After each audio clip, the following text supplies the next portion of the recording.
Selamat pagi teman-teman. Baik, kita lanjutkan pembahasan kita tentang model atom Bohr. Oke, pembahasan yang disajikan pada video ini sebenarnya bisa kalian baca juga di buku Quantum Physics dengan pengarang Gasiorowicz halaman 15 sampai 18. Oke. Pada tahun 1913, Bohr menawarkan beberapa postulat. Postulat yang dibuat atau disusun oleh Bohr ini berlatar belakang karena teori atom pada saat itu yang paling baru, yaitu teori atom Rutherford, itu ternyata juga masih tidak sesuai dengan hasil eksperimen.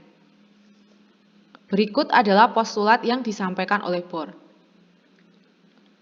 Postulat yang pertama adalah sistem atom hanya ada pada susunan keadaan diskrit. Diskrit itu artinya tidak kontinu. Masing-masing keadaan diskrit tersebut mempunyai nilai energi tertentu.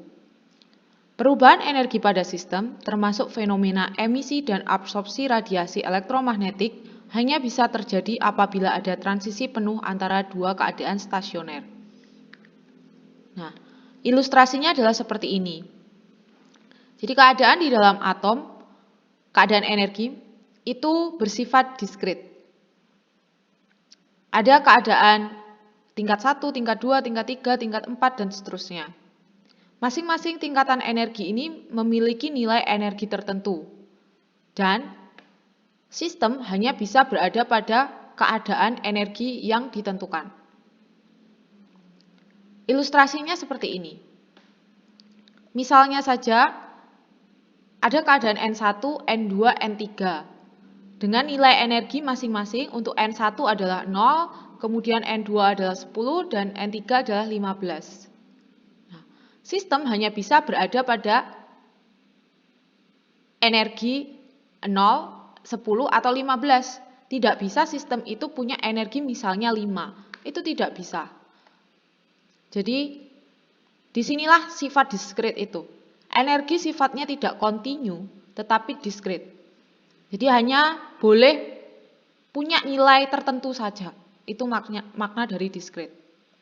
Kemudian, adanya fenomena emisi atau absorpsi radiasi elektromagnetik itu terjadi hanya ketika elektron itu pindah dari satu keadaan ke keadaan yang lain.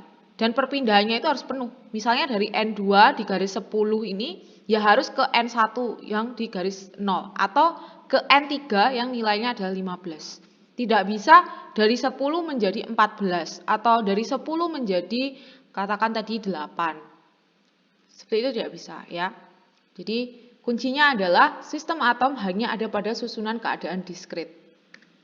Kemudian postulat yang kedua menyatakan bahwa radiasi yang diabsorpsi atau diserap dan diemisi atau dikeluarkan antara dua keadaan stasioner energi E1 dan E2 memiliki frekuensi yang memenuhi persamaan H nu sama dengan E1 minus E2.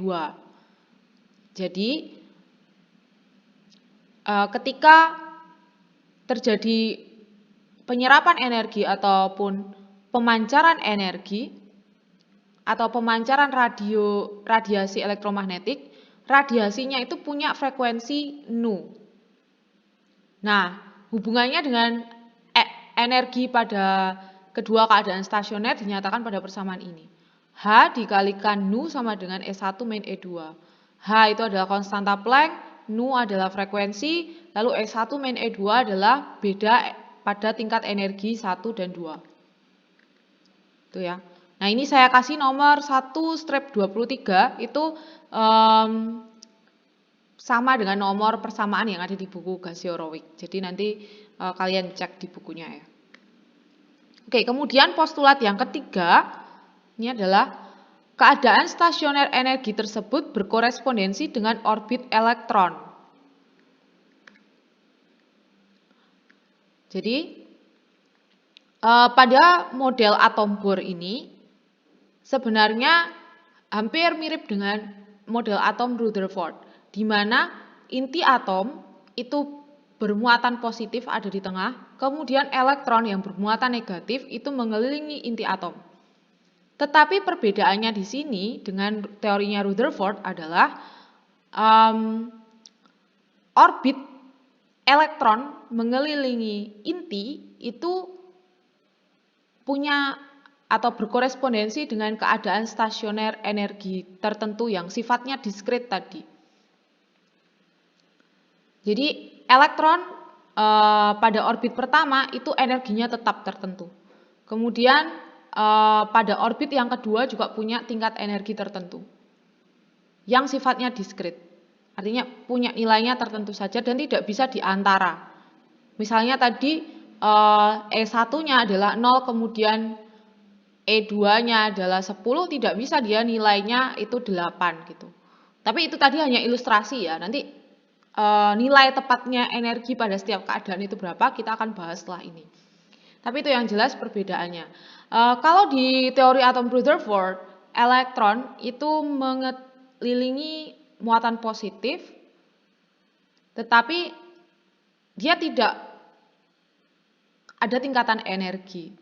Nah, elektron itu kalau dia punya percepatan, menurut teori klasik akan memancarkan radiasi elektromagnetik atau akan kehilangan energinya. Nah, kalau dia kehilangan energi, maka dia orbitnya akan semakin mendekat ke inti, kemudian jatuh ke inti. Nah, itulah kelemahan teori atom Rutherford.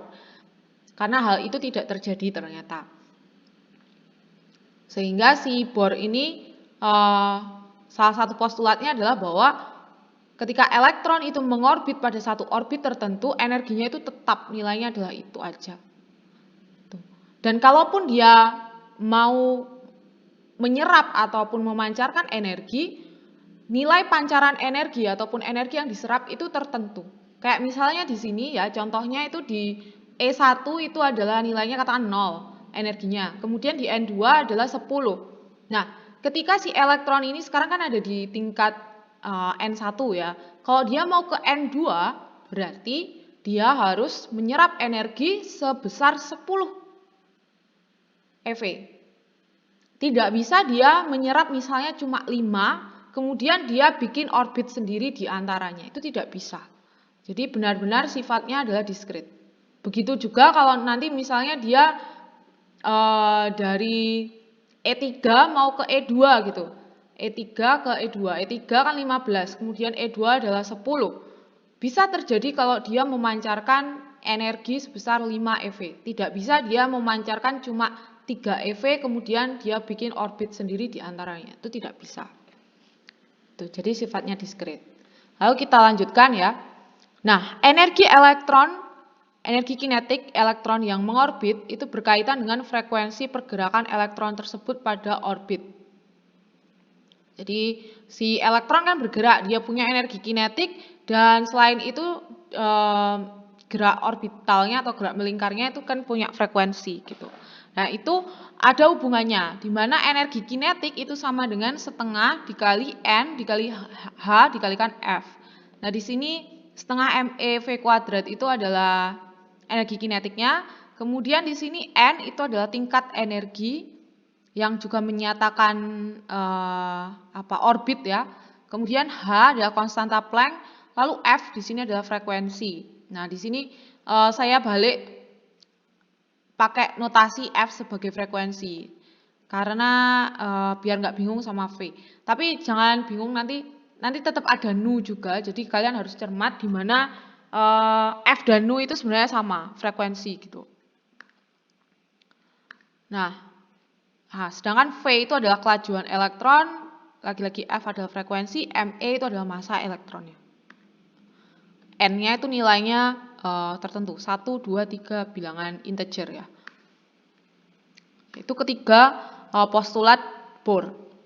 Nah, jika diasumsikan orbit tadi itu berupa lingkaran, maka kita tahu bahwa ada juga besaran namanya kelajuan sudut atau kecepatan sudut atau kelajuan angular gitu. Hubungannya sama frekuensi adalah 2pi dikalikan dengan frekuensinya. Selain itu, kelajuan sudut itu juga sama dengan kelajuan linier V dibagi dengan R, jari-jari orbit. Nah, kita nanti akan pakai itu untuk memodifikasi persamaan. Nah, tadi di energi kinetik kita punya persamaan ini ya, setengah ME kalikan V kuadrat sama dengan setengah N kali H kali F. Nah, di sini F-nya kita ganti dalam omega. Jadi ini 2pi-nya saya pindah ke kiri sehingga kita bisa peroleh F sama dengan omega per 2pi. Nah, ini kita gantikan di sini. Lalu ada setengah, kita bisa coret karena di kedua ruas sama. Kemudian sisanya di sini MEV kuadrat sama dengan N dikalikan H, 2pi-nya saya geser aja, lalu omeganya saya ganti dengan V per R. Maka dapatlah persamaan ini. Kemudian di ruas kiri dan kanan sama-sama ada V, jadi yang di ruas kiri V-nya tinggal pangkat 1, lalu yang di ruas kanan tinggal habis. Kemudian R itu bisa saya pindah ke kiri sehingga kita dapat persamaan M kali V kali R sama dengan N dikali H per 2pi. Nah, kalau kalian cermati, massa dikalikan kelajuan dikalikan dengan jari-jari itu adalah momentum sudut. Lagi-lagi N ini tadi menyatakan tingkat energi ya, 1, 2, 3 dan seterusnya. Atau keadaan. Nah, kesimpulannya dengan asumsi orbit berupa lingkaran, ternyata momentum sudut itu selalu bernilai kelipatan dari H per 2pi. Karena ini kan ini semuanya adalah momentum sudut, lalu N itu hanya 1, 2, 3 dan seterusnya. Jadi momentum sudut itu selalu 1 kali H per 2pi, 2 kali H per 2pi dan seterusnya. Jadi selalu berupa kelipatan dari H per 2pi. Itu momentum sudut. Kemudian sekarang kita akan bahas konsekuensi postulat Bohr ini pada pemodelan atom dengan 1 elektron. Contoh atom dengan 1 elektron itu misalnya adalah atom hidrogen ya, yang paling kita kenal. Jadi ini contoh modelnya, ada 1 elektron, kemudian ada inti atom. Nah, misalnya sebuah atom memiliki inti yang bermuatan Z kali E. Z ini nomor atom. Nomor atom juga menyatakan jumlah proton. Oke, kalau dia atom hidrogen, jumlah protonnya 1 ya. Lalu ada 1 elektron yang mengelilingi inti atom, dia bermuatan minus E. Dan kita anggap jari-jari orbit itu adalah R. Jari-jari orbit ini R. Oke. Nah, pada kondisi seimbang, gaya Coulomb harus sama besarnya dengan gaya sentrifugal. Kenapa bisa punya gaya Coulomb ya? Karena ini ada elektron dan juga ada muatan positif. Jadi antar dua muatan pasti akan ada interaksi Coulomb. Kemudian gaya sentrifugalnya itu dapat karena si elektron itu kan bergerak melingkar. Jadi ini gaya Coulomb Fc sama dengan gaya sentrifugal Fs. Nah, besarnya gaya Coulomb kita tahu itu sama dengan K dikali Q1 dikalikan Q2 per R kuadrat.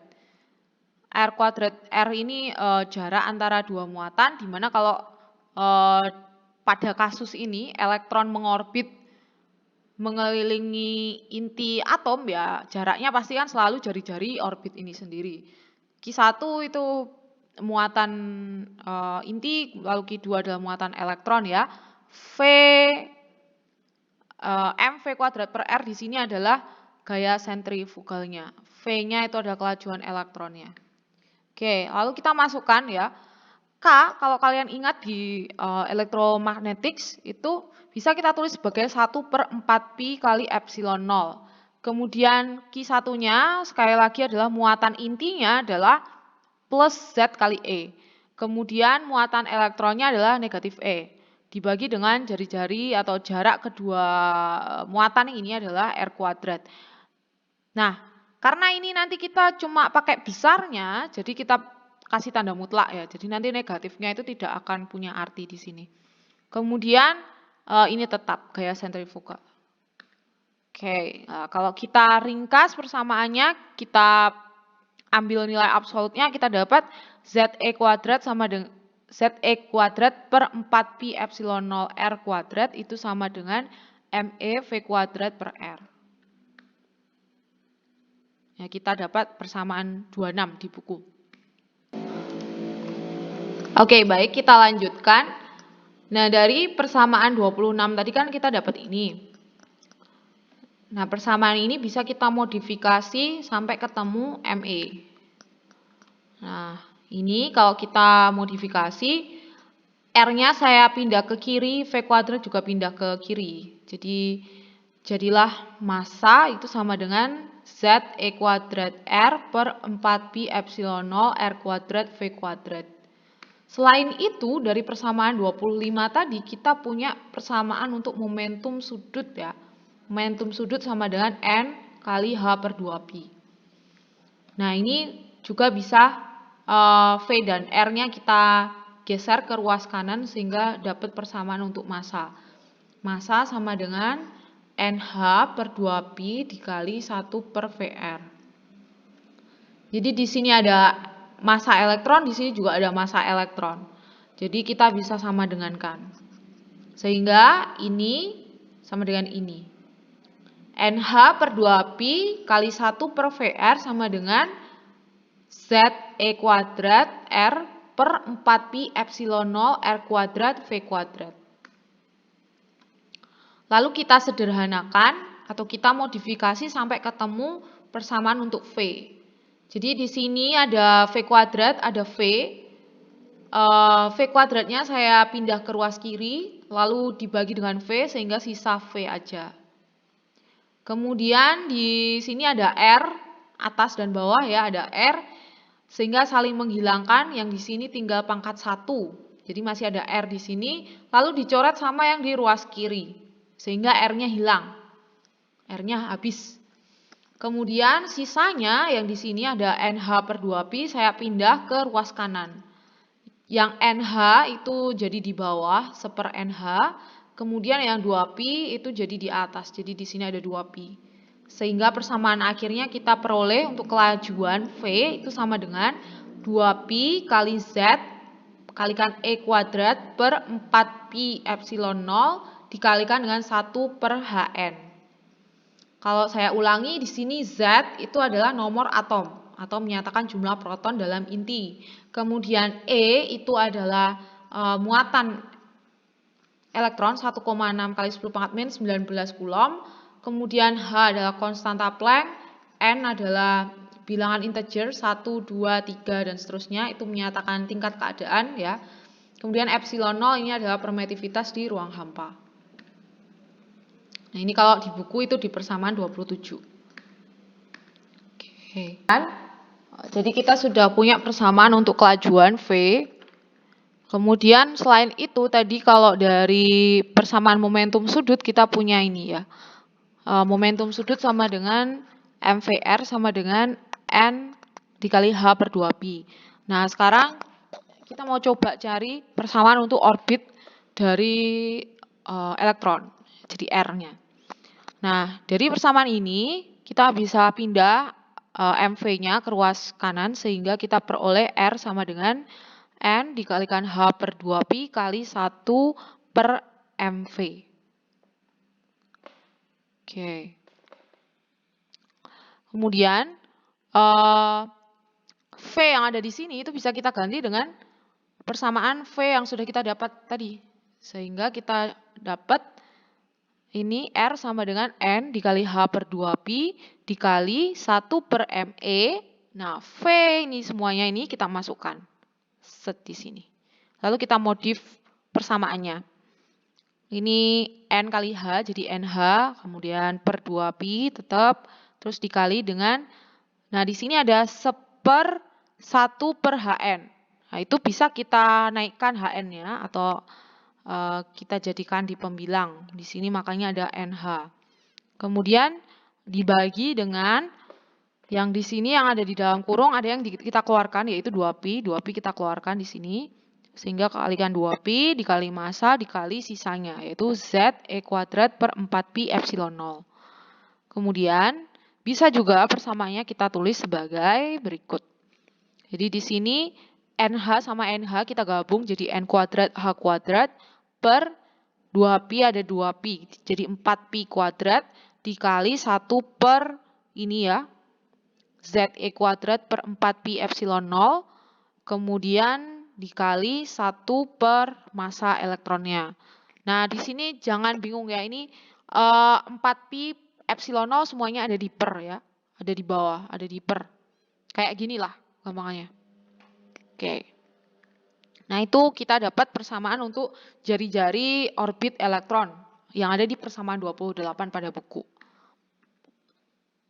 Oke, sekarang kita coba lihat energinya. Oke.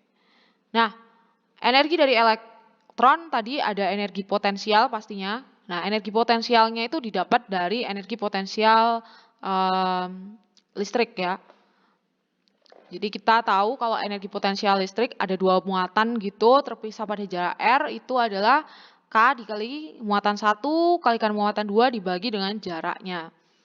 Nah, kita tahu bahwa di elektromagnetika kita sudah belajar K ini bisa kita tulis sebagai 1 per 4pi epsilon 0.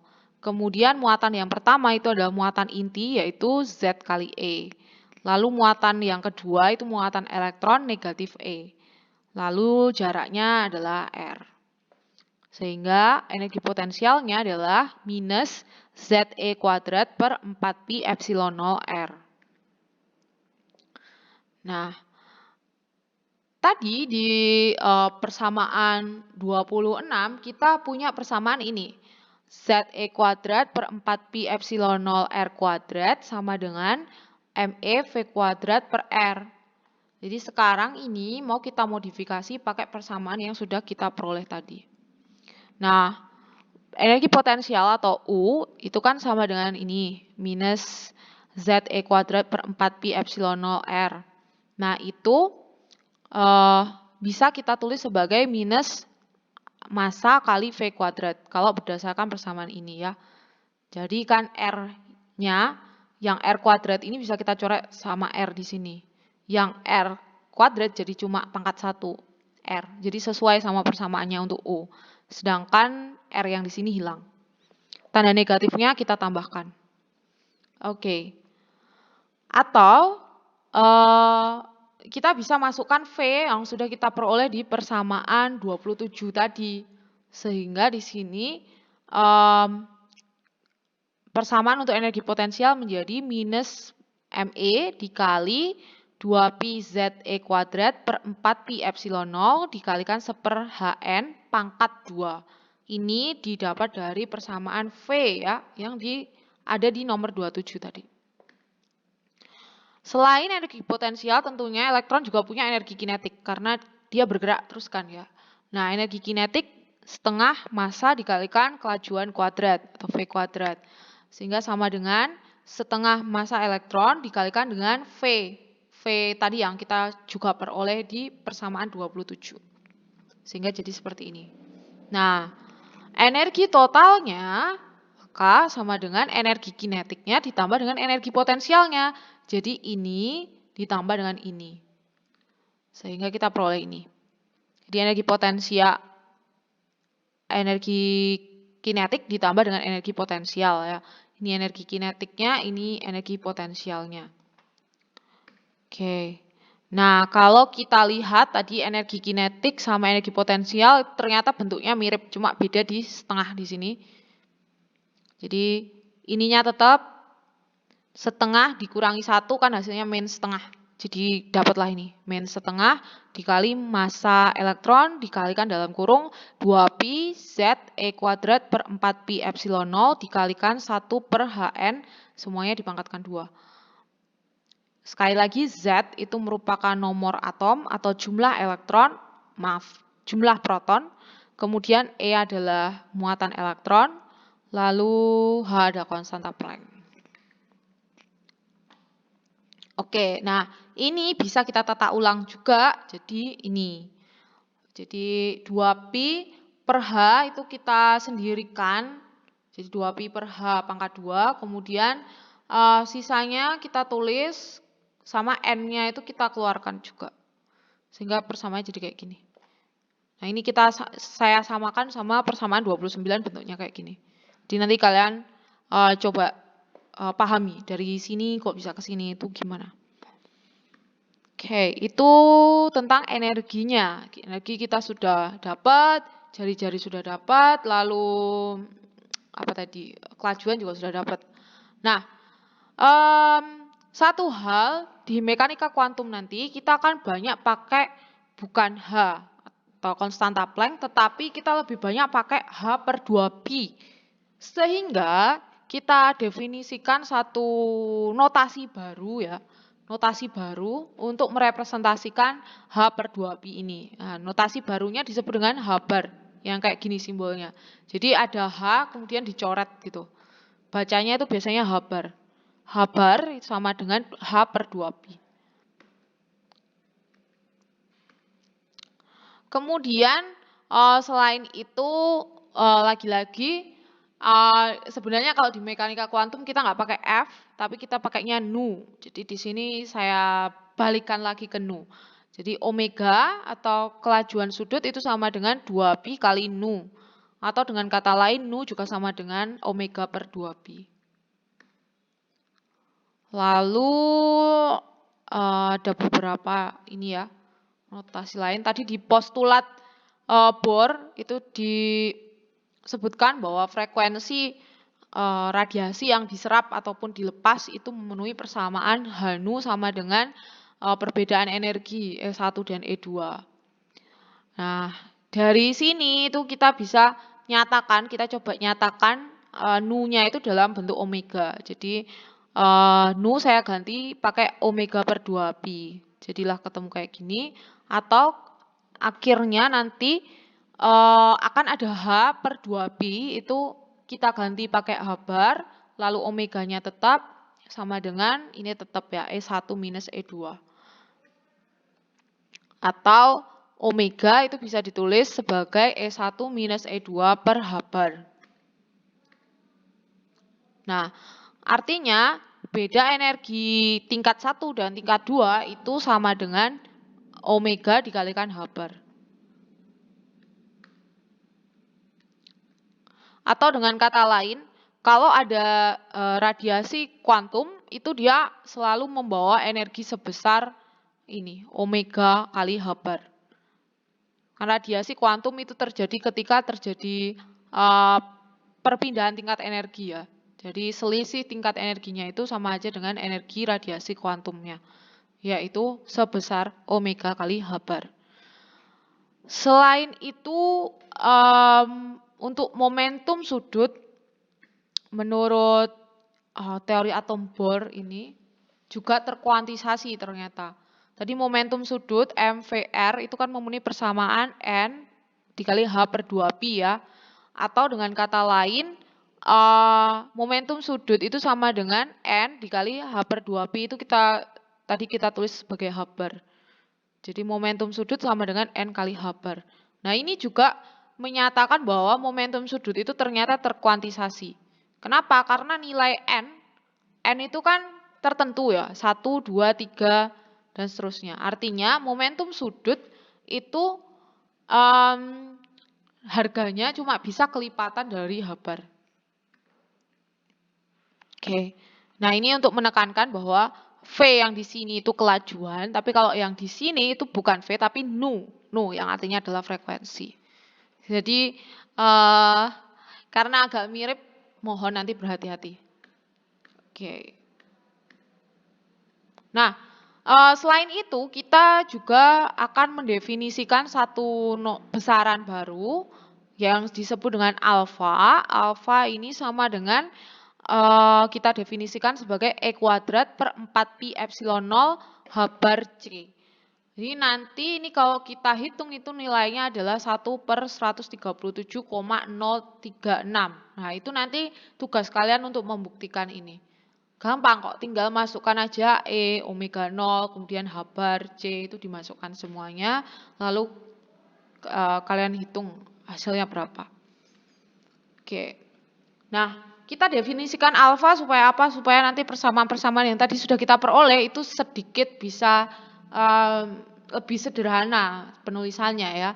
Jadi misalnya untuk energi total orbit itu tadi kan persamaannya lumayan panjang ini. Minus setengah ME dan seterusnya.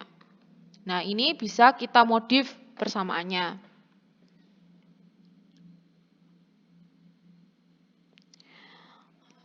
Nah, ada 2pi per H itu kan sama dengan seperhabar. Jadi kita ganti di sini jadi seperhabar kuadrat. Kemudian yang lainnya masih tetap. Lalu ini kita sama dengan min setengah ME tetap ya di sini. Lalu habarnya itu kita jadikan 1 sama suku yang di dalam kurung satunya. Sehingga kita peroleh Z E kuadrat per 4pi epsilon 0 habar. Kemudian nanti dikuadratkan. Nah, selain dikuadratkan, itu kita juga kalikan dengan C per C. Nah, kenapa dikalikan C per C? Nanti kita tahu kenapa. Karena kita pengen bentuknya nanti dalam alfa. Jadi ini hanya untuk mengakali aja. C per C kan sama dengan 1. Suatu dikalikan 1 nggak berpengaruh nilainya ya. Lalu yang seper N kuadrat tetap di sini, seper N kuadrat. Oke, nah dari sini kita sederhanakan dengan memakai definisi alfa itu tadi. Jadi ini kan ada E kuadrat per 4pi epsilon 0 H bar C itu semuanya adalah alfa di sini ya. Alfa. Sehingga kalau kita tulis ini nanti jadi Z kalikan alfa dikalikan C pangkat 2. Jadilah ini. Lalu N kuadratnya dijadikan 1 di bawah per N kuadrat. Min setengah ME-nya tetap. Nah, maka kita peroleh energi per orbitnya adalah ini. Negatif setengah ME dikali Z alfa C pangkat 2 per N kuadrat. Nah, kita juga akan coba sederhanakan untuk kelajuan ya. Jadi kelajuan kita peroleh persamaan ini. Nah, ini kita modif. Ini cuma 2pi-nya saya geser ke kanan ya. Jadi Z E kuadrat tetap per 4pi epsilon 0-nya tetap, tapi 2pi-nya saya pindah ke sini. Kemudian di sini ada per H, jadi saya tulis per H. Ini saya tulis kayak gini supaya nanti jadi habar ya. 2pi per H itu kan sama dengan seperhabar. Kemudian kalikan C per C supaya nanti kita bisa sederhanakan dalam bentuk alfa. Lalu seper N-nya tetap. Nah, ini kalau kita gabung jadinya kayak gini. 2pi per H-nya jadi per habar. Oke. Nah, ingat bahwa E kuadrat per 4pi epsilon 0 H bar C itu sama aja dengan alfa. Jadi, kelajuan atau V bisa ditulis sebagai Z dikalikan C dikalikan alfa per N. Ini bisa kalian lihat pada persamaan di buku nomor 36A. Kemudian untuk sekarang jari-jari. Jadi tadi di momentum sudut ya kita sudah peroleh ini kan MVR sama dengan N H bar.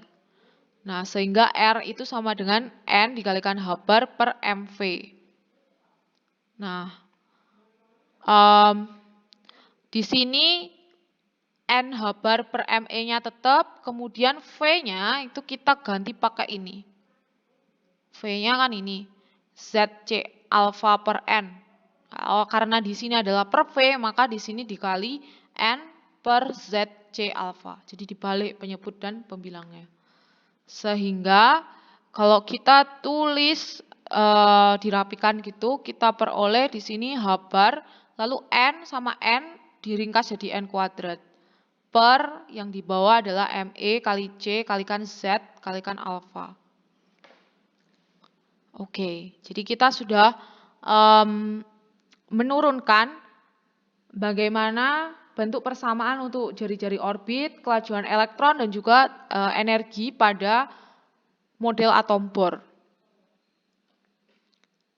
Nah ini nanti kita akan aplikasikan gimana energi untuk atom hidrogen, gimana jari-jari atom hidrogen, dan juga atom yang lain pastinya.